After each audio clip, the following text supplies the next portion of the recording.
In less than 1 week, we've had a fatal ICE shooting in Minneapolis. Thousands of people mobilized to protest over the weekend. State politicians calling for ICE to leave Minnesota. And now a coalition of blue states outright defying the federal government. The question is, how did we get here? Well, if I was going to answer that, that would be a much longer video. But here's one thing almost no one is talking about.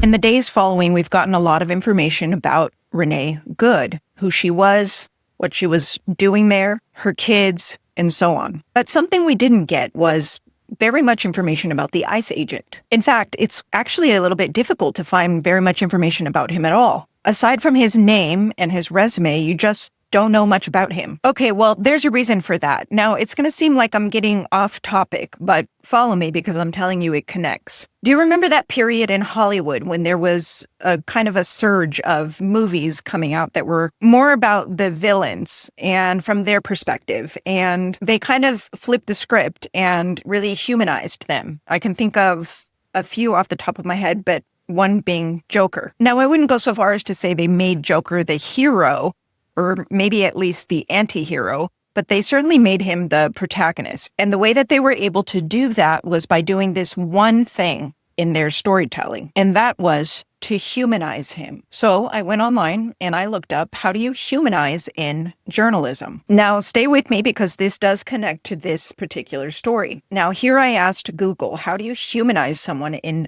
journalism? Google says to humanize someone in journalism is to portray them with depth and complexity, allowing the audience to connect with them on a personal and emotional level. Now, in journalism, to create this connection for the audience, you would use vivid language and concrete details about the individual's daily life, appearance, or setting to paint a picture in the reader's mind. You would portray individuals with depth and complexity, and you would essentially place the individual's story within the larger context of the issue. In other words, you would give the person more screen time so that what's being said about that person really sticks in the reader's mind. And then that got me thinking, what about the opposite? What about dehumanizing? What does that look like in journalism? Dehumanization in journalism involves language, framing, or visual strategies that strip individuals or groups of their individuality, dignity, or empathy, often by portraying them as subhuman objects or a threat. Now, I know that this is all a bit clinical,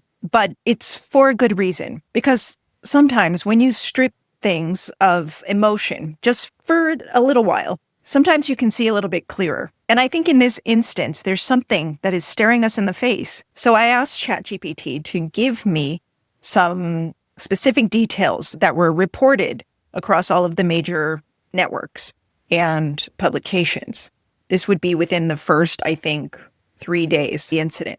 And within those first 3 days, Renee Nicole Good received about 24 distinct details across all of the publications. Now, as I do that, imagine that you're reading about characters in a story. Tell me who you're going to relate to the most when given these details. Renee Nicole Good, 37-year-old at the time of death. She was a U.S. citizen. She was a mother of 3 children, ages 15, 12, and 6. The youngest child's father had died in 2023. She lived with her wife and partner, Becca Good. She's described as kind, compassionate, and nurturing. Friends describe her as trustworthy, emotionally supportive. Her mom recalled that she was probably terrified during the encounter, and the community mourned her as a warm neighbor. She was a poet and a writer. She even won an Academy of American Poets Prize. There's even information about where she worked previously as a dental assistant and at a credit union. She appeared to have a creative and artistic identity. At the time of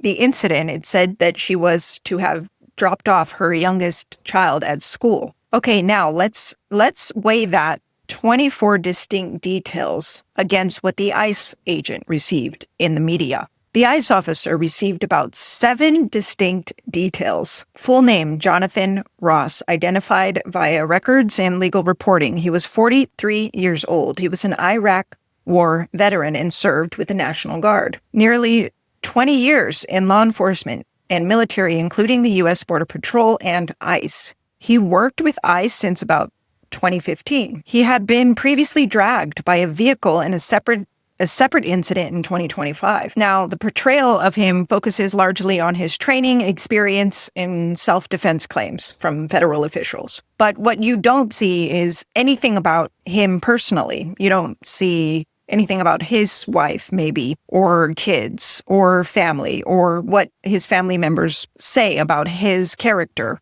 and so on. And here we go. This is just to kind of give a very clear picture of who is getting the most coverage in the media, who's being amplified, who's being humanized, and who's not being humanized.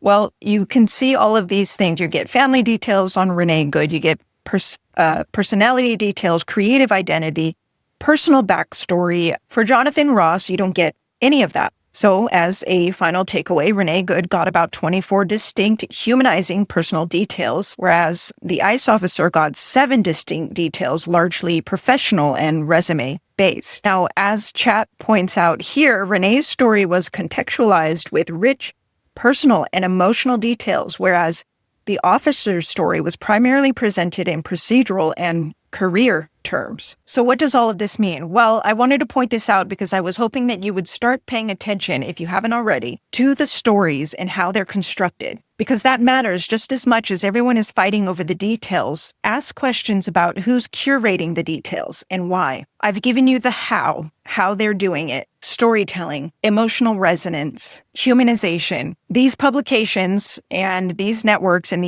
all of these big media ecosystem know how to amplify and de-amplify. And they know how to grab our emotions and make sure that it really resonates. The question is why and for who? How might your version or interpretation of what happened have changed if you would have known more humanizing details about the ICE officer? How much more complicated would that have gotten if you were encouraged to also see the officer as a human? So do me this favor, as all of this continues to evolve, and it will evolve, notice the reporting, notice the word choices, notice how they construct and curate the reality, and notice how often they're really relying on emotional details to really pull you in as the viewer or reader. Because if you allow yourself to just turn down the emotion a little and turn up the critical thinking, you just might actually see what's really happening. If you stayed to the end of this video, thank you. And if you got any value out of anything that I said here, would you hit the like button and subscribe to my channel? I'm still a small channel, so I'm trying to grow, and that would help me out a lot. And otherwise, I would love for you to stick around and see many more videos like this coming up.